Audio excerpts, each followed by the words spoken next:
I am always looking for strategies and ways to purchase real estate where I don't have to spend a ton of money. I focus more so on the non-traditional ways to acquire real estate, like the tax sale auctions. You can literally search, go on Google, search your county's tax sale auction, and there it is.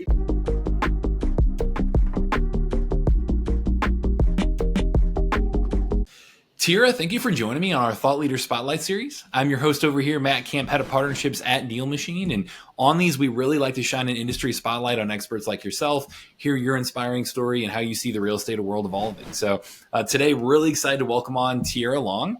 I know you are a six-figure real estate investor in North Carolina. You guys might know her on Instagram or YouTube or TikTok as the Pretty Girl Investor. Love the backdrop you've got going on there. So, you also run a pretty big deal community as well. So you've got quite a few things going on. I know you're busy. Thank you so much for taking time out of your day. Thanks for having me. I'm so excited to be here. Yeah. Can you tell me more? I know, chatting with you in the past, like you mentioned how driving for dollars was your first deal or how you found that first deal. Can you kind of tell us that story of your first deal, how you got into this and love to start there if you don't mind. Yes. So I started wholesaling real estate. I was at a point in my life where many people are, where they're just trying to find a way out of their 9 to 5, their low on cash. And I had my back up against the wall, and I was also pregnant. So I was on YouTube. I started there, YouTube University, just looking at ways to make money really, really quickly. And I came across wholesaling, and I took a couple of months to actually learn it. And then I started driving for dollars. I was actually using the DealMachine app when I started, and Amazing. I got what'd you say? Said amazing. That's awesome. Yes, I got a lot of leads that way in my local area, my local neighborhood. It wasn't as saturated. A lot of people weren't doing it. So that was a good time to, jump in and get started. But I actually closed my first deal on Facebook. Like I said, I didn't have a lot of money. I was looking for free ways. So driving for dollars, Facebook, Zillow, things like that. And I went to Facebook Marketplace. You can still do this to this day. It still works. But went to Facebook Marketplace, started reaching out to people who already had their properties listed and just having that conversation with them, making sure that they're the owner that I'm speaking with and getting the 4 pillars as normal. And, we were able to close on that deal. So that's how I got my first deal. Love that. That's exciting. I know the D for D piece. I mean, for sure, that's what we, like you said, originally we're known for. We've continued to evolve over time, but D for D is still a big core, and want to be known as best in class in that. So I appreciate the shout out there. But I know within your community as well, you have a lot of newbies who are going through that exact kind of journey and trying to leave that 9 to 5 and do it on a budget as well. Like, do you have any tips on your most successful people, like what they're doing, the things that really click for them, like what separates them from people who aren't successful with it? Like, I'd love any advice you have there. Just learning through this. Yeah, so the people in my community, like you said, they're newbies. They don't have a lot of funds. So I've been teaching them how to do it locally and virtually, online as well, like some of the things that I've shared, Facebook, Zillow, and things like that. And they've been finding more success doing it virtually with the way that I teach. It's different from how everybody else does it. So it's not cold calling, it's not text blast, because with that, you do have to spend more money to get a return on your investment. So just showing them different strategies, and they're finding more success doing it the virtual way. Nice. What virtual. I love that. I think our tech and again, we're always trying to listen to our customers and build what's helpful to them. But I think the virtual piece, we've seen more people do that. I think it's built, in a great way to help people, do virtual deals. But that virtual playbook, can you tell us more on, the virtual piece, how they're doing that, how they've seen success there? Yeah. Like any advice there is always helpful for our community. Yes. So what I've been doing now, like I said, I transitioned from the cold calling in the more traditional way to wholesale, and I've been more focused on ads, running ads across social media account and, across, all the different platforms, Facebook, TikTok. So we've been testing a few things. We've been trying Facebook ads. That's where I've been seeing the most success. So instead of people listing their properties on Facebook Marketplace. A lot of people aren't knowledgeable, like homeowners, of how to get their property sold. They don't want to work with these realtors. It's a lot of issues and a lot of things that they have going on personally as well. So when they do see the ad come across their screen, because a lot of people are on social media, they're scrolling already. It prompts them to fill out a form, a quick form, and we don't ask a lot of information, just the basics, just something quick so it won't feel like, those forms where you just constantly filling out stuff and you're like, oh, forget it. Like, it's nothing like that, but it's quick, like their name, their phone number, email, the address, little things like that. And then once we get it, we take it from there and we follow up with them. So all we're doing is really following up with the seller instead of cold calling. A lot of people are scared to cold call.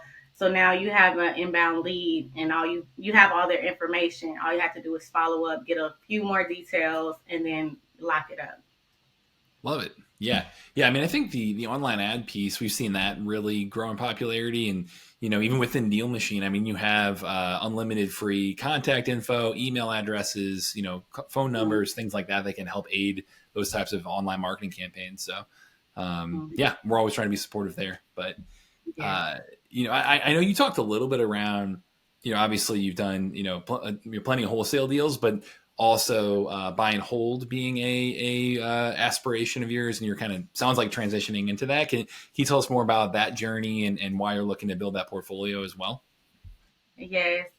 So when I started wholesaling, my goal was simply to build capital. It was like, hey, I just want to make some money. But now that I've made the money, now it's like, okay, now what? Because I'm the type of person, I don't like to stay stagnant or comfortable. So Mm-hmm. while I'm still wholesaling, I want to build that portfolio. I'm also learning development and also, different things because I just want to keep growing. So I want to keep growing, want to keep learning. So that's where I am now. Although I am wholesaling, I am acquiring properties other ways as well.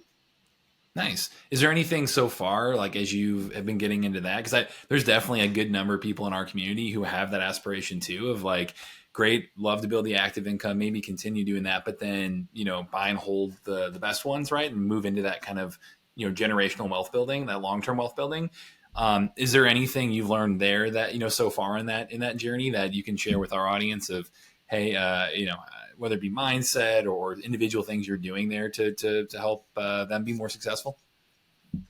Yeah, so most of the ways that I'm acquiring these properties are from tax sales and tax lien sales that are going on. I acquire some of the lots through land bank properties, and I talk a lot about it on my social media. But for the buy and Mm-hmm. hold, I definitely do that through tax sale auctions, and a lot of it comes down to due diligence, just me making sure I am finding a good property in a nice neighborhood so that I'm able to do the different things that I want to do with the property, whether it's buy and hold or fix and flip or simply putting it back on the market and reselling it. So yeah, just doing your due diligence. That's really what it comes down to. And yeah, so when you're buying it like buying from a tax sale auction, you can't really go in and see the inside of it. So that's the Mm-hmm. risk. That's the pretty much the risk that you're taking there, as far as whether it's going to be a buy and hold or whether you do have to actually fix the property up. Yep. Yeah. So that is one whole area I'd love to spend a few minutes on, if you don't mind, the tax sale piece, because we definitely have customers that are doing that, but for a newbie that can be maybe intimidating or not even necessarily know how to get involved with that, what that's all about. Can you give us a little bit of that crash course of what it is, why it would be worth looking into, the due diligence, especially like Mhm. tips there, like how that process works. I'd love to hear from you on that front.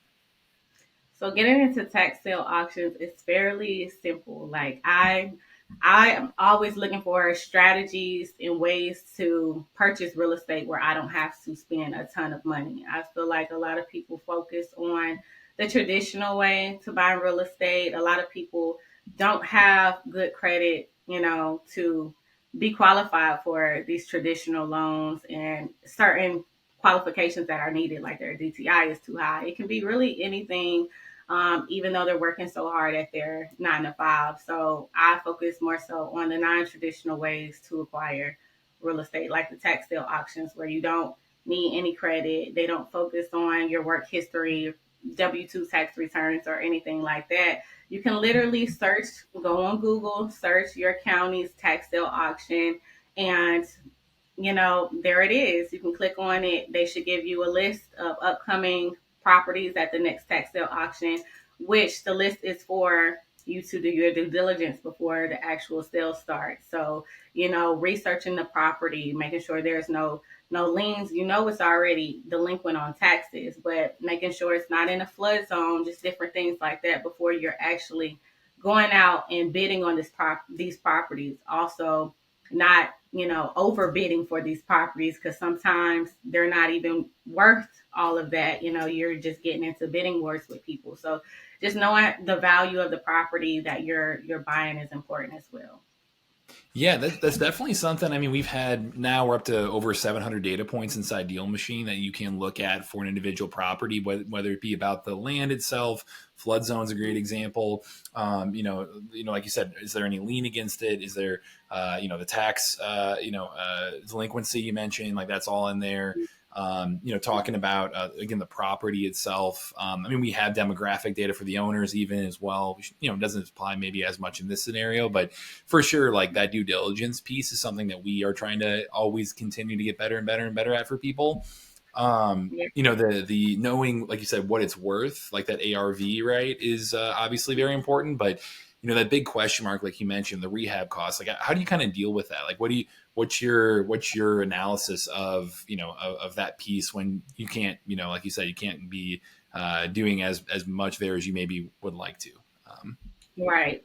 So this is where your network comes into play. If you're not experienced, you can go out and reach out to contractors. You can reach out to buyers. A lot of buyers, they know what they're doing by just looking at the picture. They can basically tell you, this needs this amount in repair. So just building that network and these relationships with people. So if you're not good with this, you can reach out to someone and say, hey, what do you think about this property? What do you think about how much work it will need to be put into it to, bring this up, to the ARV.